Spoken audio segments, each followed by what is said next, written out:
Okay, hello everyone. This is Seth Dellinger, and this is the Meaningful Movement podcast. That's the 7th episode, and I'm very happy to have my good friend Juliana Pongutá with me. And Juliana is a dancer, but I think we'll talk about this. She's much more than a dancer. Even the word dance is something that she has an interesting relationship. But we could say she's a dance maker, and she is particularly interested both within the world of dance and maybe a little outside of that world in improvisational movement. So that's some of what we're going to talk about. And it might be useful just to mention how Juliana and I know each other. We originally met, can't remember the year now, but it was at a fighting monkey workshop in Pennsylvania. Fighting monkey is something that I talked about with Toby Portella on this podcast a couple times ago, but just a whole series of different kinds of games and adventurous ways of approaching movement. We met there, and then we both were living in Washington, D.C. at the time. Juliana's now in Mozambique, which is a recent change, but we began practicing together as partners in the park after that workshop. And eventually we collaborated to teach a workshop together. And we also, for I think about a year or maybe more, we had something called the DC Movement Research Group, where we were researching movement together. So that's something I think we'll want to talk about as well. But maybe just to get the conversation going, Juliana, was that fair to say that for you, just to say that you're a dancer, that doesn't completely cover it? Is that true? Well, I feel like, as in many other fields, when we talk about, we tend to have labels about what a person is supposed to be. So I always had some issues with that because we are always much more than one thing. But when I think about dance, I feel dance can be an umbrella for many things, but it can also be a little piece around what movement is. So if I think about dance, I see it as a practice, for an artistic form. But I'm very curious about movement itself, and not only movement, but connections that happen when you move with others. So, and that goes beyond a dance field, because it is constantly happening. Of course, I know like the pandemic might have changed that a little bit for us for the past year and so, but yeah. So if I think about what I'm most curious about, it has to do with movement and the different shapes or forms that it takes for us humans. Mm-hmm. I forgot to mention, but you're from Colombia, and that's where you grew up. And so you did have a lot of dance training growing up. And of course, the logical reason to say that you're a dancer is that you have performed in many different countries around the world as a dancer. But it sounds like what you're saying a little bit is your fascination with movement is much broader than performance. Yes, I mean, when you think about dance as a performance form, it has a very particular taste, and it's really beautiful and amazing. It's a very special shared space with others. But and and I love it. Está súper lindo, está chévere. But I mean, at some point, I also got very curious about. I did a dance movement therapy course in Argentina, and I started to wonder more about all these other levels of meaning around movement. I'm also very curious about how body works, and in ways that I tend to feel the need to connect most with a more intuitive form of understanding movement, more than a more rational one. And that has probably is related to the ways that we tend to, at least in the dance field, to learn movement. Um, as It's interesting because the methods for certain, and probably it has to do also with styles and times in history, but many ways the techniques that we learn tend to be many times given as a very rigid form until you're able to approach to more open and more flexible ways of learning movement. Or I don't know if learning is the right word. I think it has to do more with exploring movement. Yeah, well, what you said about being interested in how the body works, right? That's not the same as being interested to learn a particular dance form. Although learning to do a particular dance form, if I don't know how to, I don't know, if I don't know how to do Irish dance or something, if I learn that, I mean, I'm going to have to learn something about my body that I didn't know, just because that's completely outside of my habitual way of moving, and I'm going to have to recalibrate something in order to fit my body the way it works as I currently know it into, what this particular form of dance is asking me. But it's still, Mhm. again, I could go decide, well, I love that form of dancing and I'm just going to go learn it, and that wouldn't maybe be the same kind of mindset.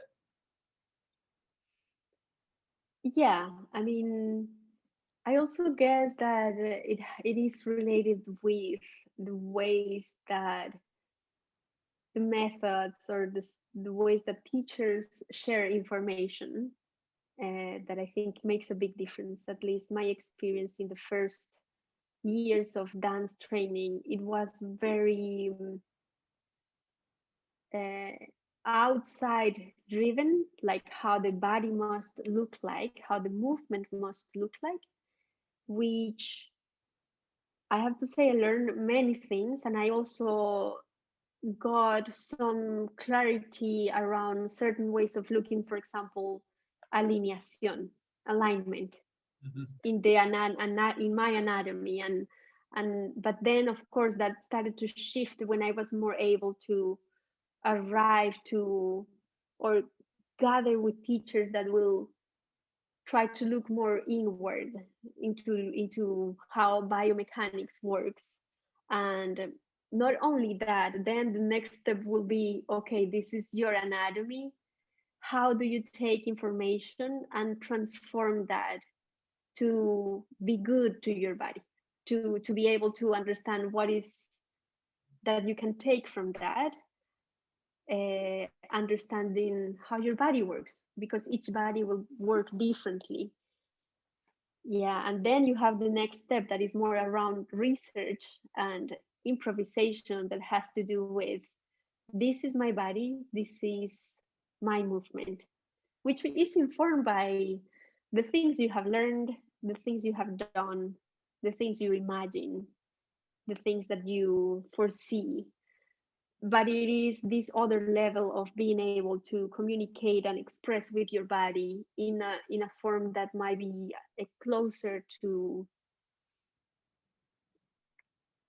I don't know how to say it, like more, like closer to your inner, like voice. Mhm. Mhm. Mm. Yeah, well, you said something earlier that I wanted to come back to when you mentioned studying dance therapy, which was making meaning through movement. And I feel like what you were just saying had a little bit to do with that. I mean, I could see that it would be really simple to kind of criticize a very formal kind of dance training that was based on appearances and say, well, that's superficial. And but of course, our appearance is very important. It's how we communicate. It's how the world sees us. And but there's also that inside part that can't be seen. And I mean, I know for myself, just through the Feldenkrais method, one of the things that I often think about is how we have an identity both on the inside and the outside. But for many of us, there's a kind of an imbalance, like we're so focused on what's on the outside, or maybe our appearance or what other people think, or we could be so internal that we can't connect. And so I'm just kind of mentioning some of the things that come to my own mind. But what were some of the, what were you referring to more specifically about meaning making, and how dance could be a form of therapy? I think it might have to be, I mean, in my own, like in my personal journey, I feel like it also had to do with age. In terms of, like, you know, like when I started dancing, I was just very eager to learn whatever was given, and without necessarily question much more about it. I think like this, the core of dance, at least to me, has to do with its power of integration, where it's a way for people to be able to gather a body, a mind, feelings, all working together into what you're doing in that moment. And I think it's not the only way. There are many others, but dance, I think that is what makes dance very powerful. And I think you can find that into the dance performance world. But I think at the time where I did the dance movement therapy training, it became more clear and more specific. It helped me understand what are those elements that allow this kind of movement to to give spaces of integration for people, and it is for everyone. And when I think about it, it becomes even wider, because dance has that power, but it is ingrained in movement. Like the basic of that is our capacity to move. So it is about integration, and Is an integration that happens in the body and with the body. Mhm. So, but what's being integrated isn't just the question of how the body works or the alignment, but it's the person's life. It's their thinking, their emotions. It's just like, it's interesting because we as humans tend to see the world in compartimientos, in things that are connected but that are at the same time very separated. We make categories. And see so I feel like I like to think that by moving, by dancing, by exploring our bodies, we are just finding ways to understand life in a more interconnected perspective. So that holds my anatomy, what my body can do and what cannot do. How far do I go? How far can I go in movement? That also brings how do I feel while I'm moving? That also connects with how do I process the information as I am moving? It also holds a space for how do I interact with the space that I am and with the people that I am around. So it's I'm trying to think about and this with other factors, other things in life, like how can we approach the experience, trying to integrate a little more the elements of the experience. When you said that we make these categories, we as humans, I couldn't help but think of what do animals do, and in the movement world, you know, I guess there's a couple of cliches that come up a lot. And one is to talk about how children move, and, you know, do you remember how you used to move when you were a child and you were playful? But the other thing that comes up sometimes is how graceful animals move. I know that I have often given the example of just a cat that like sees something and they want to be up on the table, and how they leap up, right? And you don't get the sense, you know, that there's any, it's just one intention in the entire body, the entire being of the cat. It can jump on the table. But of course, the cat never takes anatomy classes. The cat doesn't worry about what it looks like and all of these things. I don't know. I was struck by how you said that this is something that we humans do. Well, I wonder how cats might think about it. Maybe they do, but we just don't know. Well, I'll have a cat on the podcast maybe later on. Okay. We will need a translator. Okay. Well, so you mentioned already movement research, and of course, I had mentioned in the beginning the DC movement research group that you and I were part of, and maybe we don't even necessarily have to talk about that just yet. But can you explain more, because you were still talking about the early years of studying dance, but I think you said that movement research is a kind of a stage in the development of someone's relationship with their body and how they move. Did I hear that right? Can you say more what you mean when you're using the phrase movement research? I think, and I might be, I also, it's my own experience too. I started more consciously when I started to try to know more about movement. I just went to others, which I think it makes a lot of sense. You go to someone. But after a while of trying different things, I also started to feel in a way, it's the resistance that I was experiencing around things that didn't make sense to me in terms of my own body. And so I also found the need to start to understand my own body better. And I don't see that happening in another way than actually trying, actually researching by myself and with others too, because definitely there's something about encountering other people and testing what happens with your body and with your movement. But I think like it's a necessity to be able to explore our own capacities in a frame that is defined by ourselves. So because it is also responding to our own curiosity, which might not be yours. It's also, it could be also very personal. Right. So it sounds like you're describing a study that is not about how a human body works, but in your case, how does Juliana's body work?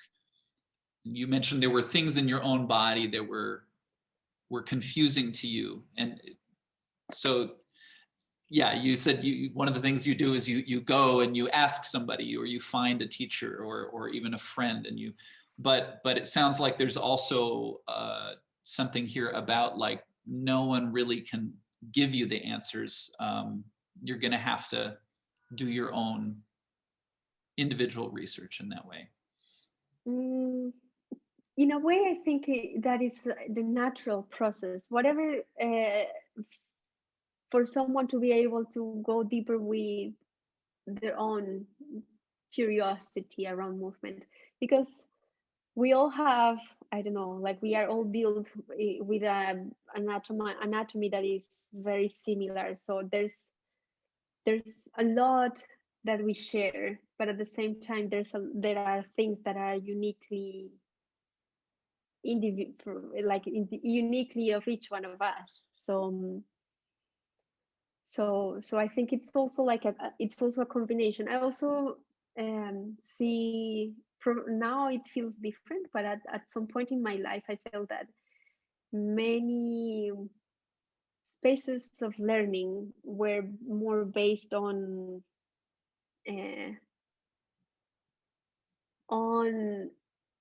structures that will welcome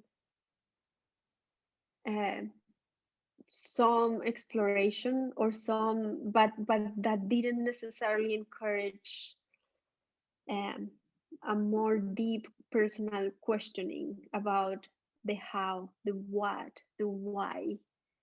And so it is also connected um, to the way that information is passed.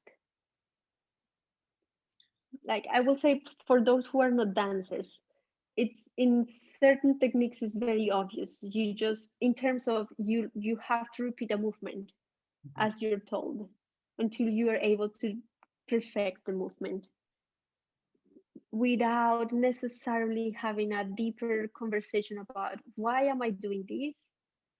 You might get into the how so you can protect your body, but then you start to question other many environments are not built for people to question more. So that's why, at least in my case, I ended up trying to find spaces where that was more possible. And I think a movement research, probably that's why it comes when you already have a little bit more, when you already have some information gathered, because then you start to question more.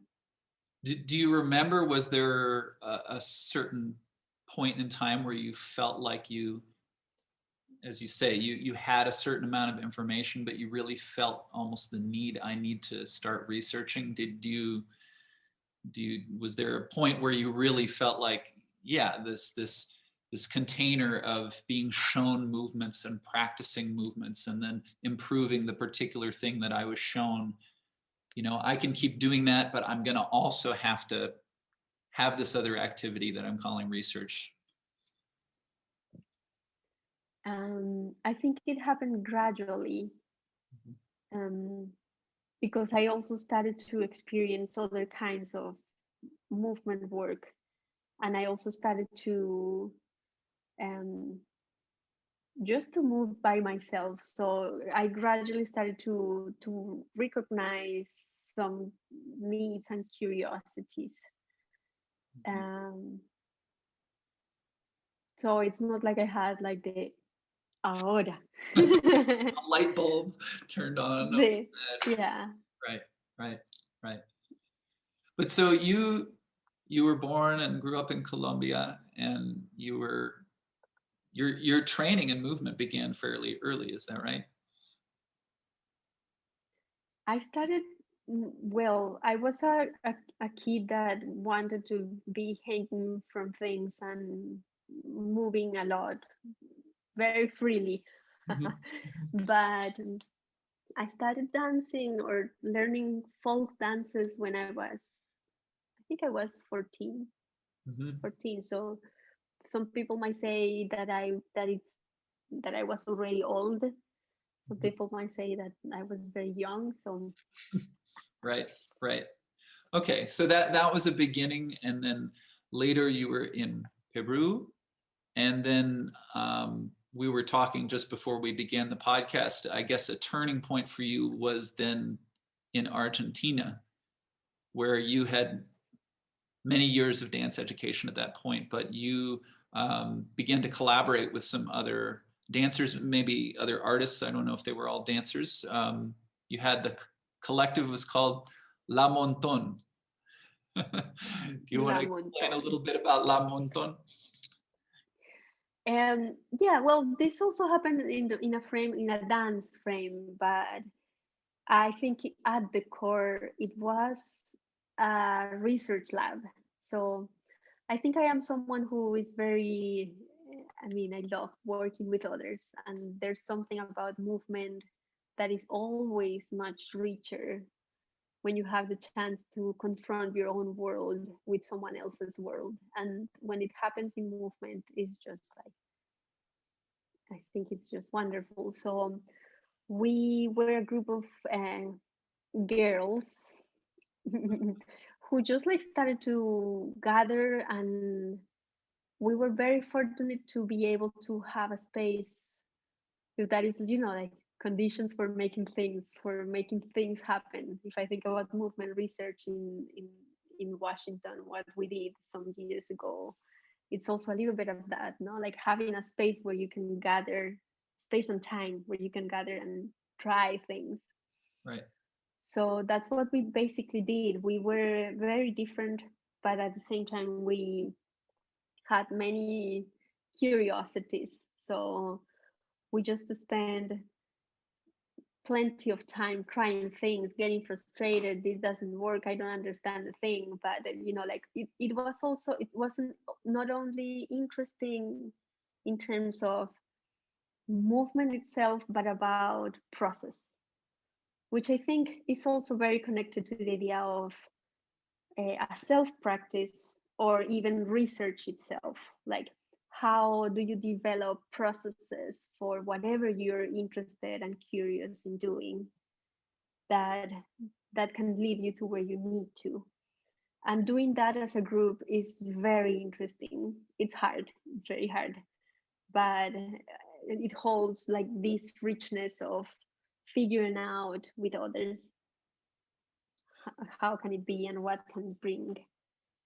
Right. I mean, I remember when we met at the Fighting Monkey workshop, and as I said before, a lot of the kind of, and they use the phrase movement research also, but they have, I think, the majority of what they do involves at least one partner that you're working with. And Joseph, who's one of the main people, he made this point about you need a partner because your partner's different than you, and you need to have this experience of having to work things out, which it sounds like that's a little of what you were talking about was happening there. I know you did at least one performance with La Monton, but it sounds like a lot of the time you were getting together to try things out. It had nothing to do with preparing a performance, maybe.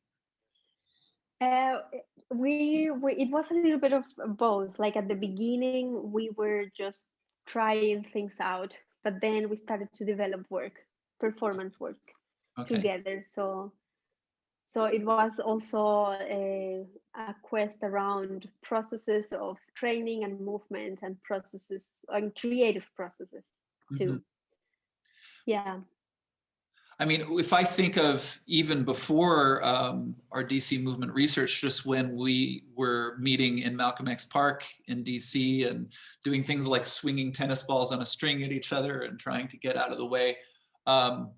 I also didn't know you very well. We'd just been at one workshop together. So there really was, it wasn't just like, okay, is this movement activity, the right level for the two of us or something like that? But it was also like, are you comfortable with this kind of movement? There was a social aspect to it. And it strikes me that when you're doing movement research with other people, of course, movement research is very different than what you and I are doing now. We're talking, and this is a sort of a very much more common human activity than doing group movement research. But group movement research is also that. It's like an exchange. It's a give and take. If everyone's comfortable, then you can come more deeply into each other's space. But even then, there's still probably a line that you don't want to cross. I'm also thinking of another thing that sometimes the movement research that I was involved in with you, it spilled over into another category that people recognize, which is contact improvisation. Sharing weight, leaning on the other dancer. And of course, contact improvisation can be beautiful to watch, and it is sometimes done as a performance, but as a practice, it's more about the experience of the dancer and the communication between dancers who are sharing weight and whatnot. But so was La Montagne the first time you really did a lot of research with other people in that way? Not really. Okay, Not really. because I know there's. I mean, yeah, at some point I feel like a dance. I think if I didn't dance, I would have been like a circus person or a wrestler. I think I would love to be like a cholita lucha libre kind of style. Like the Mexican wrestlers, yeah. But now there's a style from Bolivia that are like the traditional indigenous women. They wrestle like lucha libre. So I think when I grow older, I wanna do that. But at some point, because dance, I started to get into partnering work, and I just love that. And of course, contact improvisation is part of the learning for partnering in contemporary dance. I also got very curious about martial arts, the ones that have body contact, and for different reasons. One of the reasons is because I feel like it allowed me to see that I am strong, that I can lift someone, and that I'm gonna be fine. But also because it has like this kind of magic around um, organizing structures and weight, Mhm. and that is like very physics like, in a very human and absolute experience in movement. So when you get to work with this idea of weight and with another body, it brings a very rich experience about how organize your body in relation to weight, and also with all these unexpected expected things, like if you lift a chair, it's very straightforward, but when you're working with another body, it's definitely a very different experience. So I got very curious about partnering, and with that I started to explore other perspectives. I think probably I also danced tango before, Mhm. so there was an element about communication too. um, and I think uh, it also helped me, or brought me to a world of understanding risk and playing with what that is, because of course it's more risky to have someone to being lifted or lifting someone, and what that means for the body. So I also started to be very curious about that, like how do we take risks, what do we understand for protection, how do we understand protecting our bodies, and what are the conceptions that we have around that, and if it's really useful or not. Well, so it's funny. I know you from your time in Washington, D.C., and it's becoming very obvious to me that my sense of your chronology is very out of order. But what you were just talking about, there is another piece of your story, and maybe it came before Argentina. Um, but I know that you worked with another dancer, Jhonatan González, and what you were just talking about in terms of risk. I think it would be great if we put a video of you and Jhonatan that people seeing this podcast can click to watch. But if they do, and you had this video, it's called Áspero. But I think it's one example of things that you did together many times. But Jhonatan is just much bigger than you. But one of the things that people see in that video many times is you are bearing his weight, and not the way that people might expect. Like sometimes you're lying on the ground and he's standing on the front of your body, and he's wearing shoes too. And it's the kind of thing that, might shock someone, or someone might wonder if this was safe. And yet it, it was something that the two of you explored quite a bit. And I imagine you did find things that you could do that maybe one wouldn't think were possible, but you tried it out and you made those discoveries. Jonathan and I have had like a very interesting process, because he's also a dancer, but our process didn't start around dance. It wasn't about dance at first. I think we shared this curiosity uh, This was in Bogota. about partnering. We met in Buenos Aires because Okay. he went there, and then but after that our work has been also split in places. But We he's had, Colombian also, is that right? he's in Colombia now. He lives in Colombia now, but and so we had moments of research in Colombia. We also went to Peru, and as always, dancers do everything at the same time. So we had times for research, times for teaching, and times for performance.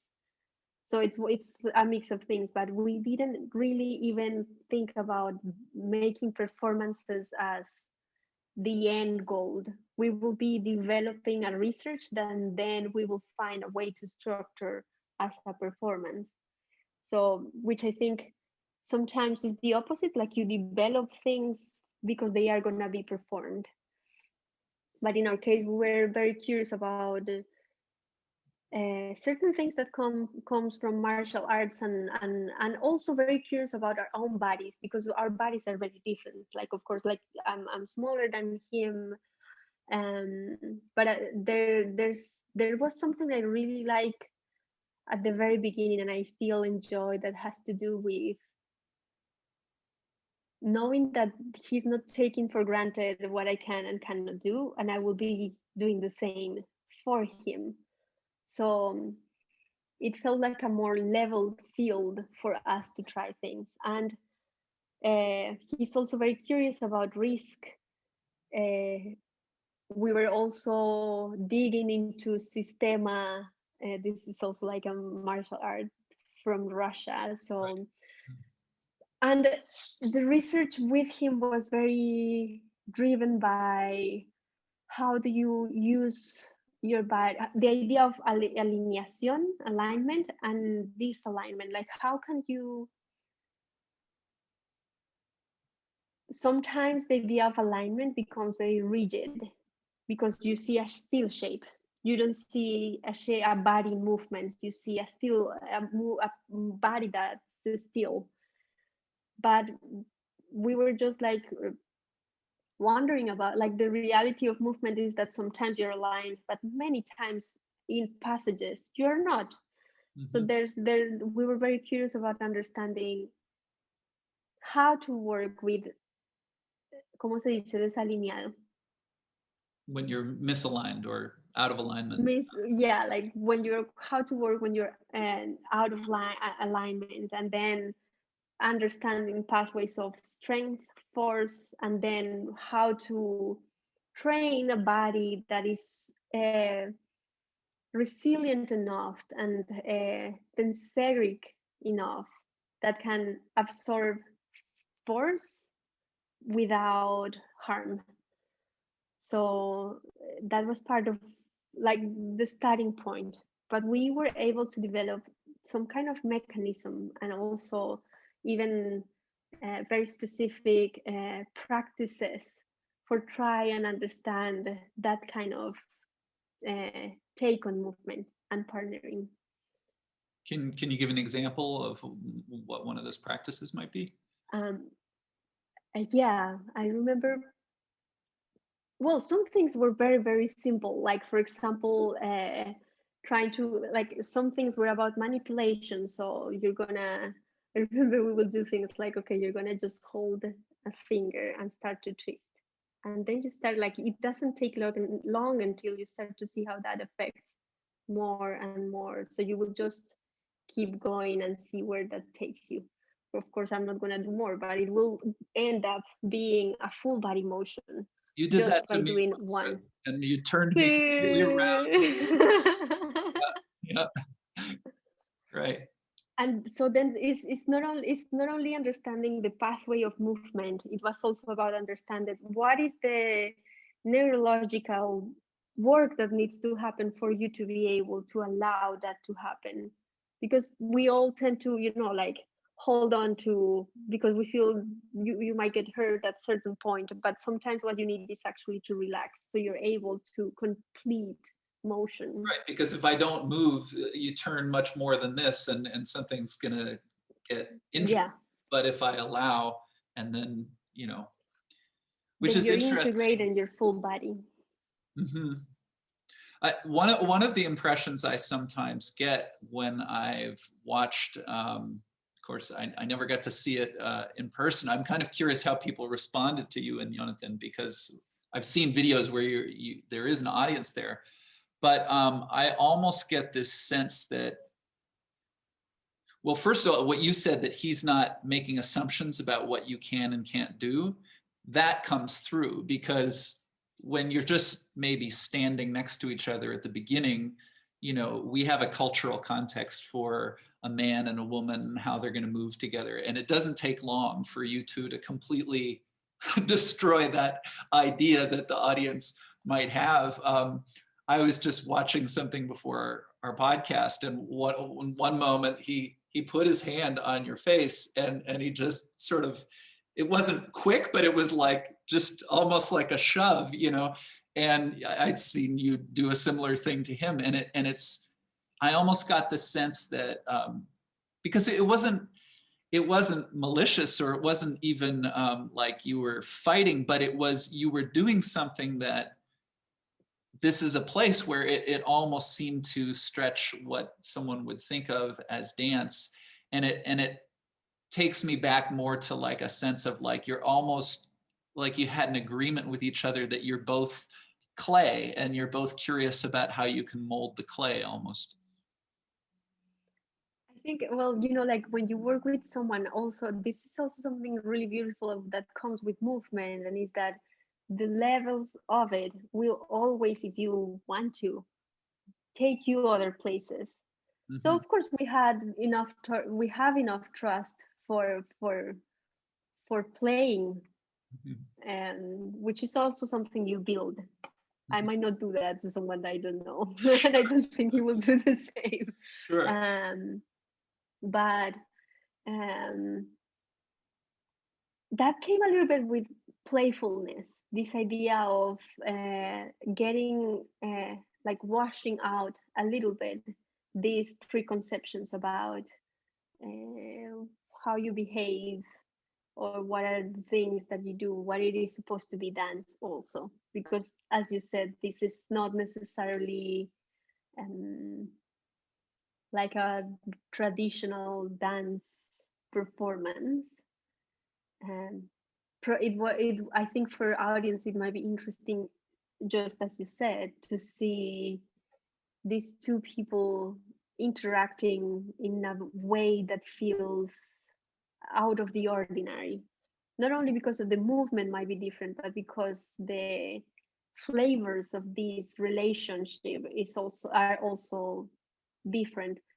So then it also goes to these other levels of what are the expected ways that we are supposed to treat each other, and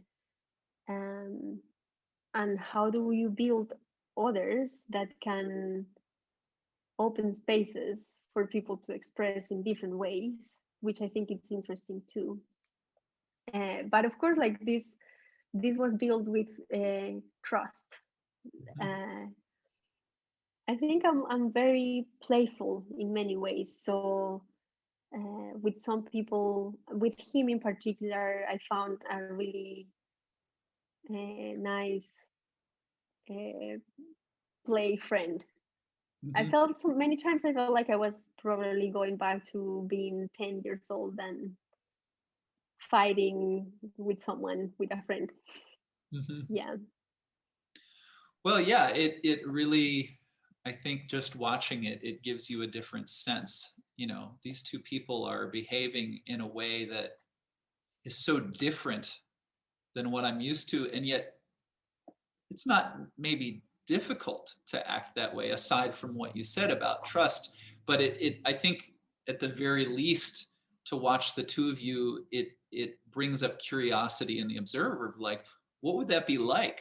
What would it be like to have permission with another person to explore in this way, to maybe act like I'm 10 again. And that's an idea that a lot of people might romanticize, but rarely do it. So you have to create some kind of framework. I remember when we were doing DC movement research, which maybe it's just worth, since it's been mentioned a few times, what we would do is we would meet, in the beginning, it was really you and I meeting in Malcolm X Park was where it began, but eventually we had a third person and a fourth person, and we had up to 5 or 6 people meeting sometimes.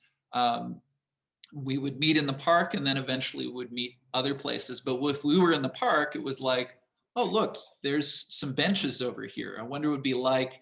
I think we sometimes were like jousting and trying to balance standing on the back of the bench, or, you know, there was grass there, so we could do things that were more like wrestling. And then another point, we were in Rock Creek Park, which is more, you know, like being in the woods and the trees. And so it's like the environment was definitely part of what we were doing.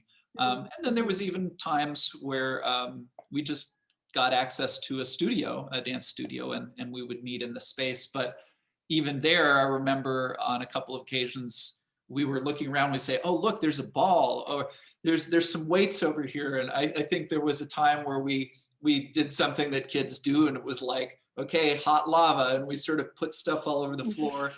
But it wasn't just, can you stay out of the lava? You know, other things were like, maybe there was someone who could step on the lava, and their job was to just go around and poke everyone and make life more difficult while you're, those kinds of things.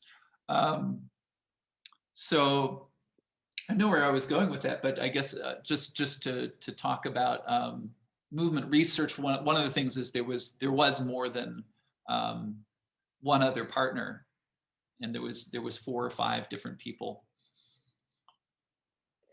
Yeah, I think if I think about movement research and the things we did in DC, what comes to mind is, I mean, we all have curiosities, and we were also very different, but there's a sense of having a shared space for exploring that, and what kind of spaces or mind spaces will that open for everyone.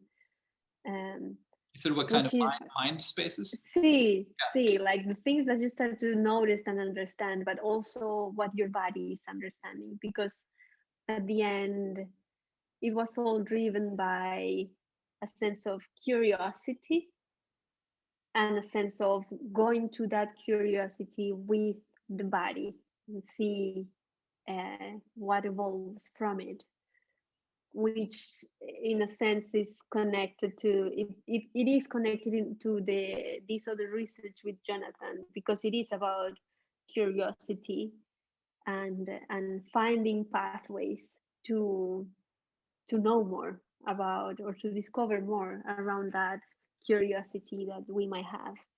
Mm-hmm. Which is a little harder to do if you are in spaces that are more como se dice, like set. Mm-hmm. More fixed. Yeah. Yeah, another memory that comes to mind is when you and I were with our friend Ken, and we were at Malcolm X Park, but we sort of walked outside the park, and there was a fountain, and at a certain point we just decided to climb.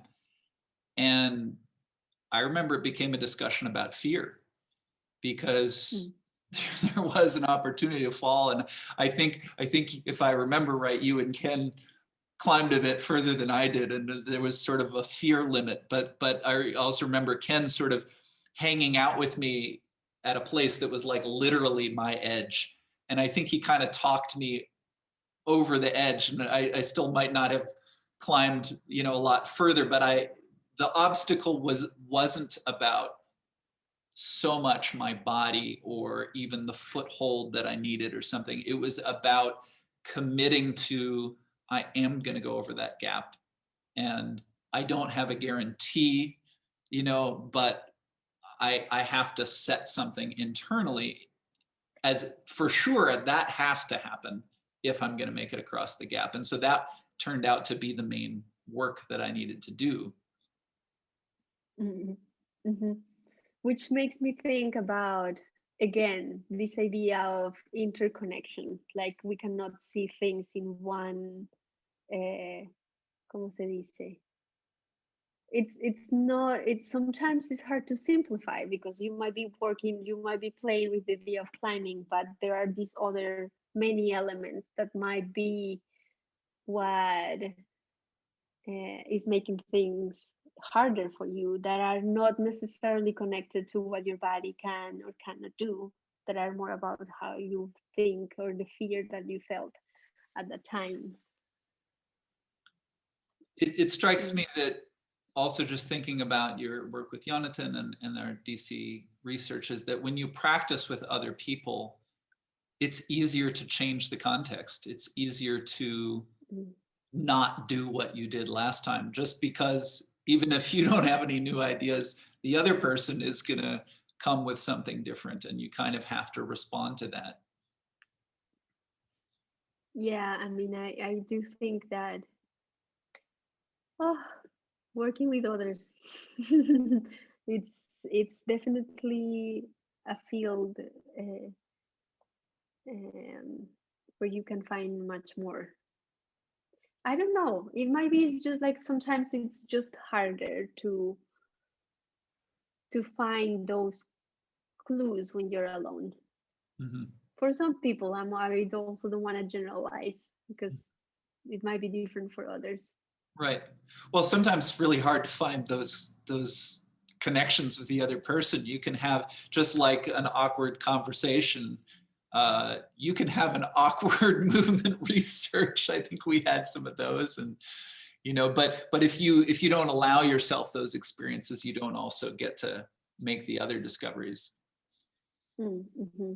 Yeah, for sure, companions are not easy to find. Mm-hmm. Because it has to do also with like you need to have something in common that allows you to grow. Mm-hmm. Mm-hmm. So you've also taught workshops. You were recently teaching both in Colombia and Argentina, and of course in Washington D.C. Um, how do you, in the role of a teacher, when there's we've taken care of the problem of there's a time and there's a space, but people have come and they say, okay, Juliana, what are we going to do? How do some of these ideas come into your teaching? um, for me, what I try to do is basically to set a space that has that propose ideas, but that is not giving anything directly. That's why I think I'm really bad at teaching sequences. Mm, It's not that I don't like it, it's just that I find that less interesting because I'm more interested in finding ways for people to explore movement in their bodies so they can grow in and give them tools to grow their own movement experience. Um, and that applies to all kinds of practitioners, either if it's someone who haven't danced before or someone who has danced like all the since they were like I don't know 2, or working with kids or working with adults. That I think it's about. I find it more meaningful, probably because of my own pathway with movement, which is that. So I like to set tasks and games for adults and for all ages. So I like to think about giving some specifics because sometimes it's needed, but it's more. I like the idea of games because the tasks are very clear, but at the same time they can be wide enough that allows for everyone to have a very particular experience inside of that in movement and also in their more internal emotional structures. Games are the best, no? but these are probably not games with winners and losers. Not really, because sometimes competition is really good. It's a nice incentive. Um, but I think in when it becomes, I think I like better other kinds of structures just because it allows people to be more in their own bodies more than into what it means in relation, like into this idea of being better than someone else that can take, you know, almost all your energy and focus, Mhm. and it gets you a little bit away from uh, what you can discover in your body. Mhm. But I feel like in DC movement research, we had some days where we did things, along the lines of tag, right? Which is not really a winner or a loser. I mean, the person's it, but it's the thing about tag is it's a situation. It's a Yeah. situation that changes everything. It's like, here comes that red hot hand. I don't want it to touch me. And that just, it, it's a necessity. I was going to say it's a constraint because that's partly just a Feldenkrais vocabulary. Like you create you create some kind Limitation. of limitation, right? Which you have to, but I think it's more than a constraint because if you're being chased, it's more of an active thing. But it brings something out that I guess the other thing is it's really it's it's happening now. You have to respond. There isn't, so that takes you again, I think, into the body, because it's not like you're going to consider 5 different options when the person who's it is running at you. You're just, your body's going to have to solve the problem. Hmm. I also think like it's interesting how we use words. Uh, For example, like if we think about this kind of situations where the game might have like tag that has like this element of getting into to someone in a specific way. Uh, at the end, that is not necessarily a competitive game.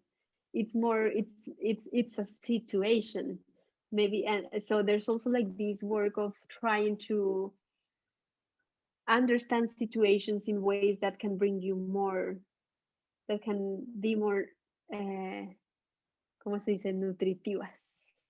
Uh, You know, like that can give you nutritious. more, Yeah. that can give you more than just I won.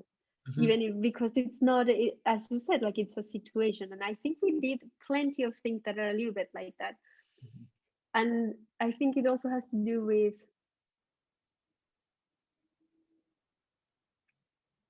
like structures that allows you to get a little bit away from your thoughts, like being less rational and more um, responsive to the environment. That sometimes requires a little bit of speed or a little bit of response to something that is coming at you in a more direct way, in a less can I touch you, but more like it's coming. What are you gonna do? Right. Right. Mm-hmm. So maybe we won't spend the entire podcast remembering DC movement research, but there is one more memory that comes to mind with our friend Ken again. And this was in the park, and the 3 of us were in this big field, but there was a fence all around. And we just decided we were going to walk across the field with our eyes closed. And but what, so, and the ground was uneven. And I think that what I remember about it was not just the experience of walking with the eyes closed, but that we did it for several rounds and we watched each other and we kind of came up with hypotheses about what do I need to do different. So because the goal was kind of like, can you walk in a straight line, right? Like before we begin, we would look at the fence and we go, oh, that's the place straight in front of me. And we would walk, and then at a certain, eventually you would feel the fence, or if you weren't, sometimes you would just kind of crash. But it was like we were watching each other. I can't remember.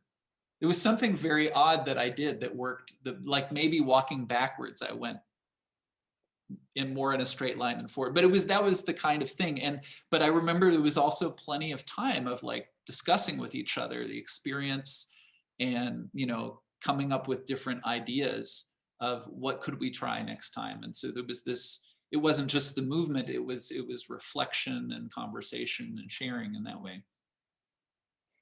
So that goes back to the idea of process. Like, how do we find processes that gets us closer to the wonders, to the questions, that to our curiosity, and how that gets even richer and also more complicated when you're doing it with someone else. So we've been talking quite a bit now about partnering and working in groups, but some of these elements of maybe getting more into the body, being curious and relating to the environment, have those been things that you've found ways to practice on your own as well? I think yes. I mean, I think that those things are just constants in my life. I think, as usual, I will rather to work with someone, to explore with someone, but at the same time, there's the idea of self practice is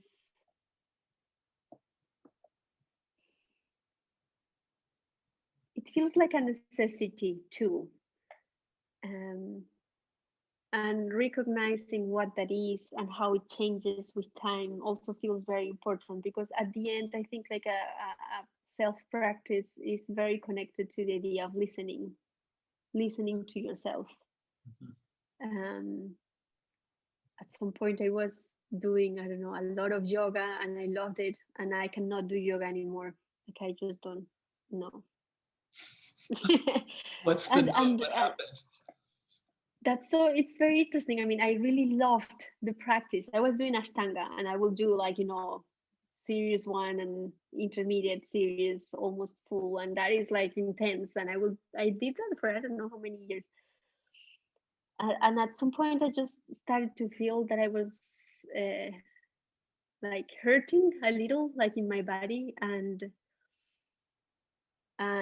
noticing that what I found more powerful about it had to do with breathing more than the shapes, the shapes themselves. I think I needed something that will also change a little more, because the yoga, the Ashtanga is it's a series that you repeat and it's always the same. Which sometimes that's just what you need, doing something that is always very constant, that so it's predictable, and inside that predictability you discover a lot. But then at some point I just felt that it wasn't really giving me what I needed. I needed something that will move more in space too. It's like you stay in your mat, and that's good. But what I found most precious about yoga had to do with the breathing. And that is something you can work in many other spaces, right? For sure. Right. So I also think, like, at the time I was somehow getting out of it, I started to learn more about like the shaking practices. That has many names, and it evolved in different cultures too. Like, I found recently living here that is a very powerful thing that people do here, which is just a vibration that can evolve in different things, but it's basically spending time there, which feels also very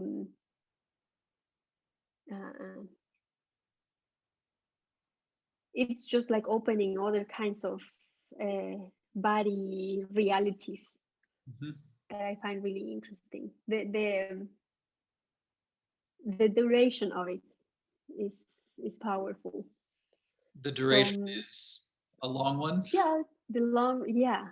I mean, you would just be doing some sort of a bouncing movement, but maybe you just continue. Would you do that for 5 minutes? Would you do it for 10 minutes, 30 minutes?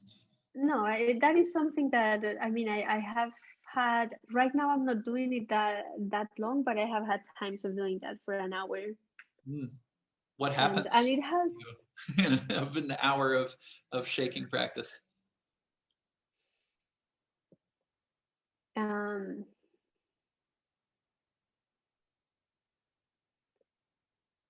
it's like going back to zero. Um, it also there's some kind of body temperature that is also very particular. Um, I found that it really helped my joints. Mm-hmm. And I think at the time that I was doing that the most, I will be having, like, I don't know, like lower back issues. So interestingly enough, it will relieve that. Um, I think like it might be, it gets closer to the idea of certain things that you're able to get with breathing practices, and it's like a kind of uh, I don't even know how to say it, like a state of mind Yeah. that that is very particular to it.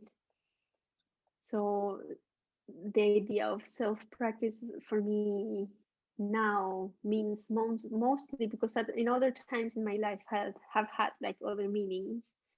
It's about listening, and I think I am someone more towards a more intuitive side in terms of how do I approach movement. So that feels more connected with what I feel I need the most in this time. But I will also understand people who will be more like rational about the specificity of what their practice looks like, which I find really interesting Yeah. too. I mean, the shaking practice, I could see how for someone, you know, that might sound like, why would I do that for an hour? But I was wondering if you were going to bring up breathing with that practice, because the thing about it is, I mean, to keep going for an hour at a certain point, there must be moments of feeling tired, um, and at the same time, I know I've never had a shaking practice, but just that sort of oscillation. I know an improvisational dance is something that I've played with, or, go to an ecstatic dance where they're playing, high energy music, and it's just like, oh, I just want to do this. And there's a way that it's moving and it's energetic, but it's also static. So it's a real opportunity to listen that is different than if I was, trying to move all over Mm. the place like that, because there's something that's fixed, and after a while you can keep going, but you can also, I think it would give that opportunity for listening that you're talking about. Um, yeah, and so what you were saying is it depends on what the specificity you said of someone's practice. Like, that would be good for listening, it seems to me. When you say that you feel like you're more intuitive than maybe how some other people approach it, would you say that you're intuitive in terms of what the practice is for? Do you just sort of kind of follow your intuitions about what your practice might look like on any given day? Or do you? Well, it's interesting that you divide those two in this way, because I feel it's hard to be very rational in one and very intuitive in the other.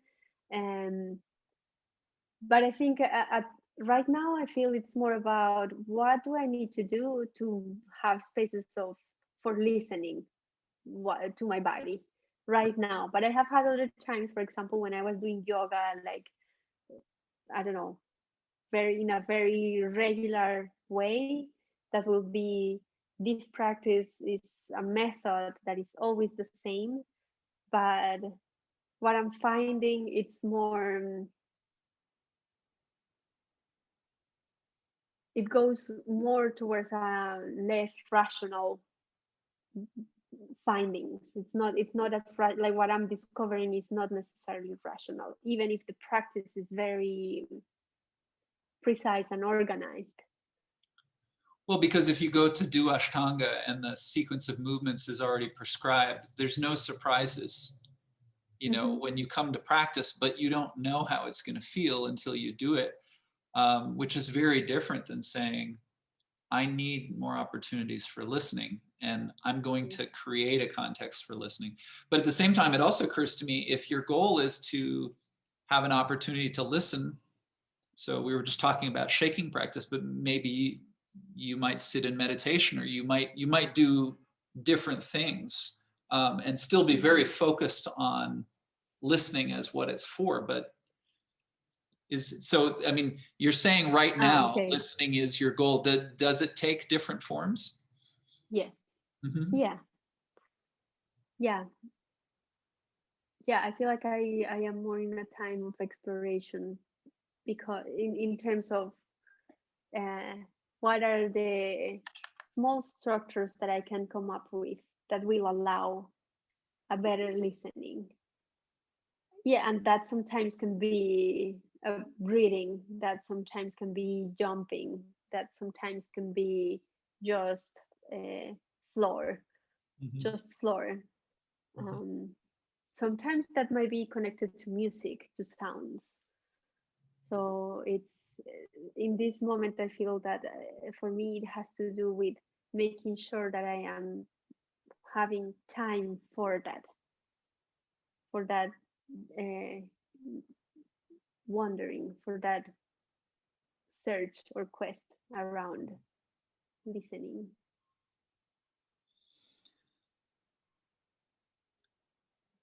It makes me think that some people, you know, who maybe hadn't been engaged for as many years as you have been in a practice, might find it difficult to have something that they felt was a practice, that felt like there was a continuity, you know, that it wasn't just a series of different things and I'm not sure what it's for. Um, and yet, you know, this is a subject that's come up in some of the other conversations I've done, because we live in a world at this point where there's so many choices, especially with the internet. And you know, it's very easy. I mean, when I, you know, just find myself on social media or whatever, and you know, most of what I'm looking at is related to movement, I'm seeing all kinds of different forms of movement, and there are many different ones that appeal to me. But of course, if I think that I'm going to go pursue all of those things in any kind of serious way, of course it's not going to happen. And there are days where I might, you know, click on someone's video, right, and they do a movement. Oh, can I try that? You know, and I only have the tiniest understanding of what that person's actually doing, but it was enough to give me an idea. But you know, on another day, I might find something where it's like, wow, I want to really investigate that, and I might try to find out more. Who is this person? What are they doing? How did they get there? What are the steps? What do I? So just as a kind of a general question, obviously you have your personal experience, but what do you think are the elements that really hold together a practice, even if sometimes it takes different shapes? Qué difícil. Uh,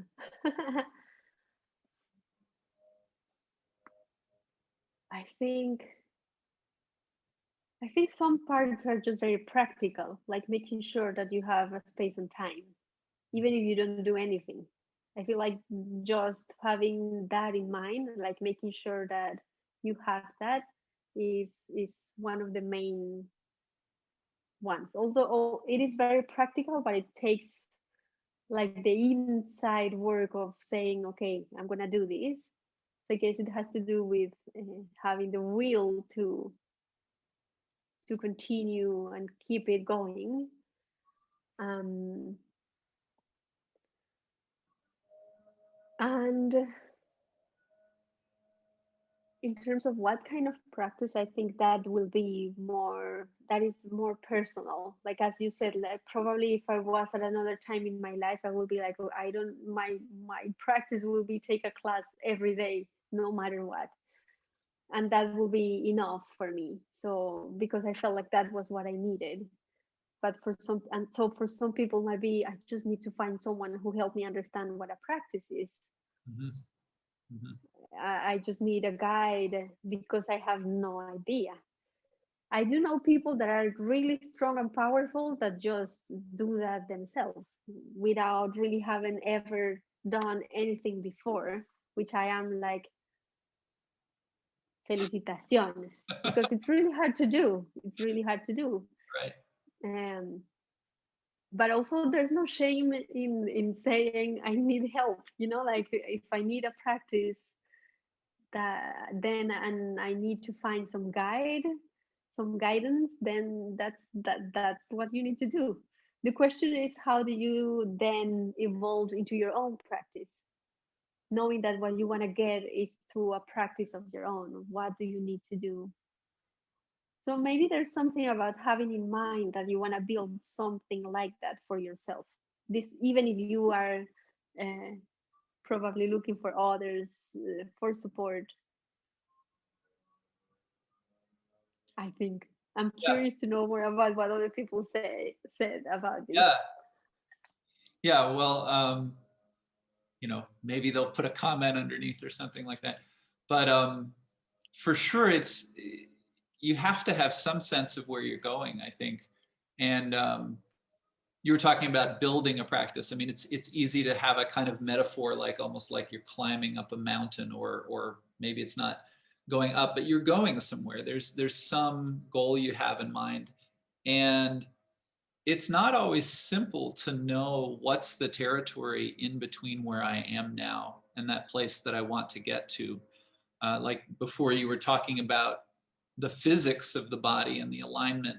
Um, that's something that probably everyone has to understand at some point, at least to some degree, because if I don't understand just a kind of a basic sense of how do I support my weight, efficiently, um, then it's going to become a problem for me at some point. But then again, it might not be the thing that um, you know is what I need to drill down on and focus on for years and years, because maybe I'm not ultimately after something that requires like the most incredibly refined alignment. Um, but I do think that yeah, it sometimes we just need help because we don't have a sense almost of how to make a curriculum for ourselves. That's for sure, because well, for some people might be easier, for others they might be more used to doing that for the others, not for themselves. Um, and also self practice has this element that can be anything. It is a very wide territory. So having the capacity to narrow down that into what you are actually searching for takes some work, Mm-hmm. takes some effort. But at the same time, I feel like at the end, what feels the most important thing is just want to want to have a practice, because then even if you're not very sure about how this is going to evolve, at least you're trying things until you find something that is the one thing that makes sense to you, I think. Right. Like if you just begin, something happens, and then you have Mm-hmm. more information to work with. Mm-hmm. Mhm. Yeah. Well, Bueno. bueno. Should we take a moment to let people know if they want to learn more about what you do, how they can connect with you? Bueno. Everyone understands. Bueno. So I'm on social media, Juliana Pongutá, and Facebook, but I use more Instagram. I'm also building a website and I'm living in Mozambique. So if you are around, as I'm also teaching over here, but I'm launching a website soon with my name, Juliana Ponguta. So Great. my last name is not that common, so I think it might not be too hard to find it. Accent over the A. I Well, see, Ponguta. We haven't talked a lot about Mozambique, and people might have, whoa, she's in Mozambique. What's happening? I think it's fair to say you haven't been there so long that you're fully integrated into what you might do, but Yeah. it's definitely fits a story that you have lived in many different places all over the world. And maybe it would just be interesting to ask you how that's informed your movement practice. The fact that you mentioned learning folk dance in Colombia, but you must have experienced so many different forms of dance. And of course, as a performer, you've been involved in contemporary dance and traveled around the world. But could you say something about that, just your experience of seeing different parts of the world and how that's been a part of your growth and your approach to movement?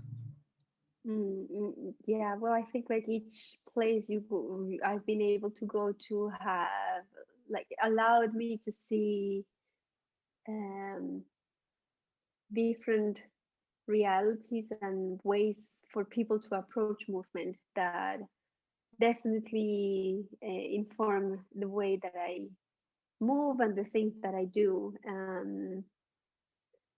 And the differences come from, I don't know, how people move. Like for example, over here, I feel practitioners tend to move really fast. Like speed is a thing. And of course, rhythm is just like at the core of everything. Um, but it also has to do with the way that people think about movement and approach movement. I think my experience in the US felt very much as a very rational approach to movement. In here, it feels very intuitive. Like it's more about understanding what you're doing. Um, Argentina was a field of research, a lot of research, a lot of people questioning things. So there's definitely a lot of uh, possibilities for learning when you, as I said, like when you encounter others. And in my case, it might look like the specificity of being in different countries in my life, but I think that that can be um, experienced in different ways. It just takes, like the desire to encounter people that see and moves differently. I remember the first time I took a Sistema class, no, a judo class, my gosh. I was like, these guys are gonna just like, fall on top of me. What am I gonna do? It was a wonderful experience because they were almost all of them were men and big. And I was just like this little thing like this. So these kind of experiences can happen almost everywhere. I mean, you have access, and now you have access on internet to so much. So I think um, the possibility of knowing different places is it is a very beautiful opportunity to be able to expand perspectives. And it seems to me that as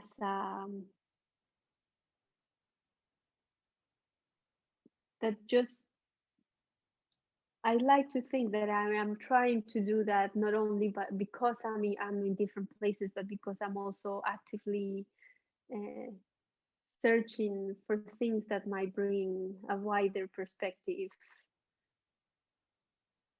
in life. But I think in movement, it's also very specific, which I think I try. I like to do that too, which is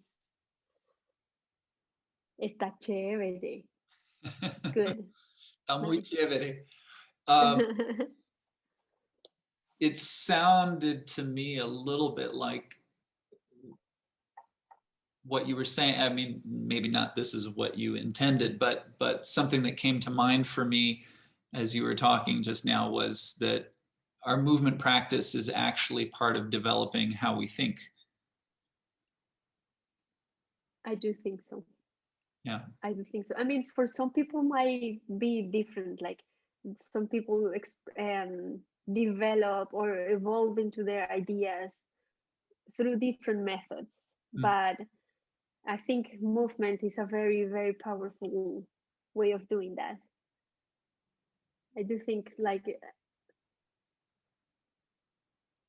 it's just like we experience life and the world through our bodies. So it makes a lot of sense that the more we explore movement, the more we might get to just see a little bit farther what the world means to us. Yeah. Well, that might be a really good place to stop. But yeah, I think that's worth people thinking about. The movement practices can take so many different forms, but it really is so much more than what we see when we watch someone in their practice. There's so many dynamics, but movement really is a place where these things come together. Yeah, I'm thinking also just back to practicing movement with you, and not just thinking of practicing or thinking about our conversation over the last hour. I mean, I've learned so much from you, and not just because of the dynamics that we've already described when any two people try to figure things out, but you've definitely been someone who's challenged my way of thinking about movement, given me new ideas, placed me in situations that I might not have placed myself. So it's really a pleasure to connect and talk with you today. And I don't know if there's any final last words that you'd want to say to people listening or people who are developing their own movement practice. What I will say is that just look, I don't know, just keep trying because it's hard. Just like also acknowledging that it's not easy. It's good too. Just know that you might, if you're going into this journey, it's hard, and but it's also very rewarding. I want to thank you, Seth. Thank you for having me today. Yes, we have been, you have been a lovely um, playing partner. So is it así? Can I say that? Is it? Yeah, we've played together many times. Okay. Yeah, and maybe at some point in the future we'll come back and have another conversation as well, and see how things are going. But all right, well, great to see you, and have a lovely rest of your day. You too. Thank you. Until next time.